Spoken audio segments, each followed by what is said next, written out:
Hello friends, welcome to the knowledge one Hindi YouTube channel. आज की ये वीडियो एबल डेड मूवी पर होने वाली है। ये उस जमाने की काफी हॉरर मूवी है। भले ही आज ये कॉमेडी मूवी लगे, पर उस टाइम के लोगों को पता है ये कितनी डरावनी मूवी थी। तो चलिए मूवी की स्टोरी पर फोकस करते हैं। मूवी की शुरुआत में हमें एक किताब दिखाई जाती है और बताया जाता है कि ये किताब मौत की किताब है। ये किताब दूसरी दुनिया की आत्माओं को इस दुनिया में लाने का रास्ता है और ये किताब आत्माओं को अपने कंट्रोल में कर सकती है। और हमें ये भी बताया जाता है कि ये किताब उस वक्त लिखी गई थी जब समुद्र का पानी लाल हुआ करता था और 1300 एडी में ये किताब कहीं खो गई थी। उसके बाद ये किताब किसी को नहीं मिली। जिसके बाद सीन शिफ्ट होते हैं और हमें एक कपल दिखाया जाता है जिसमें लड़की का नाम ऐश होता है और वो अपनी गर्लफ्रेंड के साथ इस जंगल में छुट्टियां मनाने के लिए आया था। और ये जगह जंगल और पहाड़ों के बिल्कुल बीच में होती है। ये एक कॉटेज होता है और इस कॉटेज में पहुंचने के बाद ऐसे एक कमरे में जाता है। वहाँ पर एक टेप रिकॉर्डर होता है और एक किताब होती है जो काफी पुरानी थी।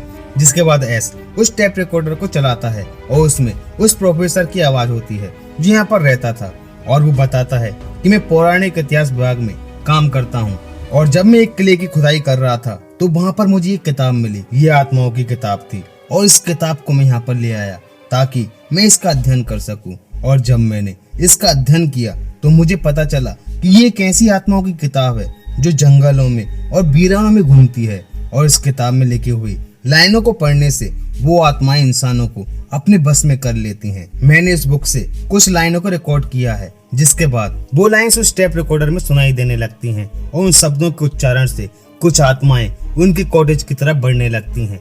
वही यश की गर्लफ्रेंड अपने रूम में होती है और तभी उसके कमरे की खिड़की का शीशा टूट जाता है और वो जोर से चिल्लाने लगती है। एस उसके कमरे की तरफ भागता है पर उसकी गर्लफ्रेंड उसे कहीं दिखाई नहीं देती, पर खिड़की का कांच टूटा हुआ था। जिसके बाद एस घर से बाहर निकलता है अपनी गर्लफ्रेंड को ढूंढने के लिए और ढूंढते ढूंढते उसे वो मिल जाती है, पर एक भयानक रूप में। वो पूरी तरह बदल चुकी थी और वो एस को मारने की कोशिश करती है, लेकिन एस अपनी जान बचाने के लिए उसकी गर्दन धड़ से अलग कर देता है और उसकी लाश को दफना देता है। पर वो अनजान शक्ति, वो अनजान ताकत एस की तरफ बढ़ती है और उसे एक जोर का धक्का लगता है और वो पानी में जा गिरता है और वो बेहोश हो जाता है। और जब उसे होश आता है तो उसका चेहरा पूरी तरह बदल चुका था। वो आत्मा उसके शरीर पर हावी हो चुकी थी, लेकिन तभी सुबह हो जाती है और सब कुछ नॉर्मल हो जाता है। जिसके बाद एस अपनी गाड़ी में बैठकर वहां से भागने लगता है, पर वो पुल तो टूटा हुआ था जिससे वो आए थे और यहाँ से बाहर निकलने का सिर्फ यही एक रास्ता था। अब एस यहाँ फंस चुका है, निकलने के सारे रास्ते बंद हो चुके हैं। जिसके बाद मजबूरी में वो उसी कॉटेज में वापस चला जाता है जहाँ रात को शुरू होता है आत्माओं का खूनी खेल। जब एस उस कॉटेज में था तो उसे एहसास होता है कि उसकी गर्लफ्रेंड कब्र से बाहर आ चुकी है और देखते ही देखते वो एस पर हमला कर देती है, पर एस एक बार फिर उसे मार देता है। जिसके बाद एस एक मिरर में देखता है और उसका प्रतिबिंब एस को मारने लगता है। ऐश उससे छूटने की काफी कोशिश करता है और वो देखता है कि खुद ही उसने अपने गले को पकड़ रखा है और ये सब वो आत्माएं कर रही थी। जिसके बाद ऐश का हाथ अजीब सा होने लगता है और वो हाथ ऐश की जान लेना चाहता है। जिसके बाद ऐश अपने हाथ को काट देता है।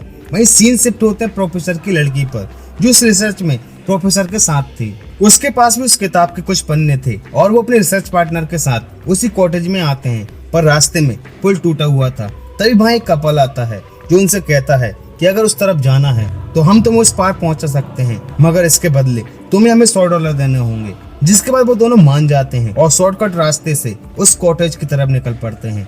वही दूसरी ओर ऐश उस कॉटेज में फंसा हुआ है और उसका कटा हुआ हाथ कटने के बाद भी उसे मारने की कोशिश करता रहता है। जिस पर ऐश उस पर गोलियां चलाता है और वो हाथ वहां से गायब हो जाता है। उसी बीच ऐश को लगता है कि कोई उसकी कॉटेज की तरफ आ रहा है और तभी वो सभी मिलकर ऐश पर हमला कर देते हैं, क्योंकि प्रोफेसर की लड़की को लगता है कि ऐश ने उसके डैड को मार दिया है, क्योंकि ऐश के हाथ और बॉडी पर खून लगा हुआ था और वो ऐश को घर में बने तहखाने में बंद कर देते हैं। वहीं प्रोफेसर की लड़की एनी उस टेप रिकॉर्डर को सुनती है जिसमें प्रोफेसर कहता है कि जब मैंने उस किताब को पढ़ा तो कुछ अनजान शक्तियां जागृत हो गईं और उस शक्ति ने मेरी पत्नी को अपने बस में कर लिया। जिसके बाद उसने मुझे मारने की कोशिश की और मजबूरी में मुझे मेरी पत्नी को मारना पड़ा और मैंने उसे नीचे तहखाने में दफन कर दिया। और उसी वक्त तहखाने में ऐश होता है। तभी ऐश को लगता है कि यहाँ मेरे अलावा कोई और भी है और देखते ही देखते वो औरत ऐश के ऊपर हमला कर देती है। ऐश जोर जोर से चिल्लाता है, मुझे बचाओ, मुझे यहाँ से बाहर निकालो, वो मुझे मार डालना चाहती है। जिसके बाद ऐश को तहखाने से बाहर निकाला जाता है, लेकिन वो भयानक औरत भी तहखाने से बाहर निकलने की कोशिश करती है, पर ऐश उस तहखाने के दरवाजे को बंद कर देता है। वहीं वो दोनों कपल जो एनी और उसके रिसर्च पार्टनर को यहाँ पर लेकर आए थे, यहाँ से जल्द निकलने का फैसला करते हैं। पर ऐश उन्हें समझाता है कि रात को यहाँ से निकलना खतरे से खाली नहीं है, वो अनजान शक्ति हमें मार डालेगी, हमें सुबह तक का इंतजार करना होगा। जो चुड़ैल इस तहखाने में है वो बस इन भूतिया चीज का एक हिस्सा है, इससे ज्यादा खतरनाक आत्माएं बाहर घूम रही हैं। जब ये बात कर ही रहे होते हैं तब इनका एक साथी पोजेस हो जाता है और उस पर आत्मा हावी हो जाती है और वो एक लड़की पर हमला कर देता है।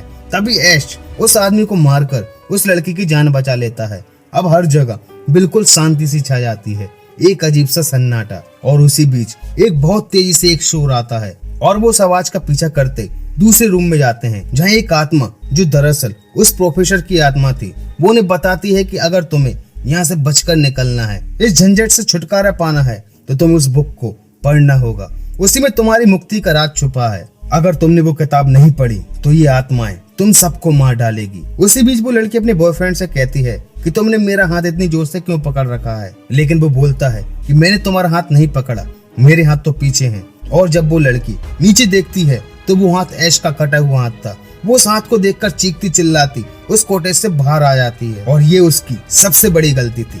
बाहर निकलते ही वो आत्माएं पेड़ की जड़ों से पकड़कर उसे मार डालती हैं। अब कॉटेज में सिर्फ 3 ही लोग बचे थे, ऐश, एनी और वो आदमी। जिसके बाद एनी उस बुक को पढ़ना स्टार्ट कर देती है और जैसे ही वो उस बुक का पहला पेज पढ़ती है, उसमें उन्हें एक आदमी की फोटो दिखाई देती है, जिसके एक हाथ में आरी और दूसरे हाथ में बंदूक होती है। एनी उसे बताती है कि 1300 एडी में एक आदमी आसमान से गिरकर इस दुनिया में आया था और सब उसको हीरो मानते थे और मानते थे कि ये आत्माओं को मारने का देवता है या ये आत्माओं से हमारी रक्षा कर सकता है। भाई ऐश कहता है कि लगता है इस आदमी ने अपना काम सही ढंग से नहीं किया, तभी सारी आत्माएं इस दुनिया से भाग नहीं पाई। जब ये बुक पढ़ रहे होते हैं तभी वो आदमी इनके ऊपर गन तान देता है और कहता है कि मेरी गर्लफ्रेंड बाहर है, हमें उसे ढूंढना होगा और अगर तुम मेरे साथ नहीं गए तो मैं तुम दोनों को मार दूंगा।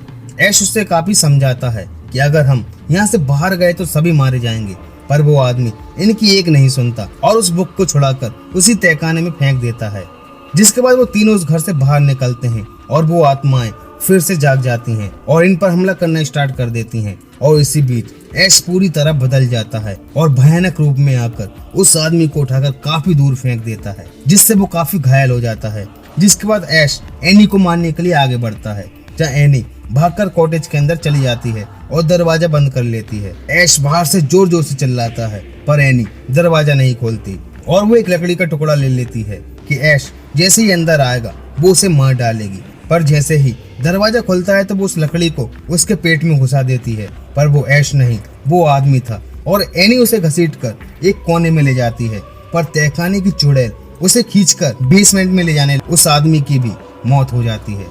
इसी बीच ऐश भी घर के अंदर आ जाता है और एनी पर हमला कर देता है और उसे उठाकर दूर फेंक देता है, जिससे एनी बेहोश हो जाती है। और ऐश जैसे ही उसे मारने जाता है तो उसकी नजर उसकी गर्लफ्रेंड के लॉकेट पर पड़ती है, जिसे देखकर उसे सब कुछ याद आने लगता है और वो आत्मा के बस से बाहर हो जाता है। वहीं एनी को होश आते ही वो ऐश पर हमला कर देती है, पर ऐश उसे समझाता है कि मैं अब बिल्कुल ठीक हो चुका हूँ, उस आत्मा के कब्जे से बाहर आ चुका हूँ और बेसमेंट में जाकर हमें उस बुक को वापस लाना होगा, तभी हम इन आत्माओं से छुटकारा पा सकते हैं। वहीं ऐश अब अपने असली अवतार में आता है, एक हाथ में आरी और एक हाथ में बंदूक लेकर बेसमेंट में जाने के लिए तैयार हो जाता है और बेसमेंट में जाकर उस बुक को ढूंढकर एनी को दे देता है। और जैसे ही वो बाहर निकलता है तहखाने की चुड़ैल उसे खींच लेती है और ऐश बेहोश हो जाता है।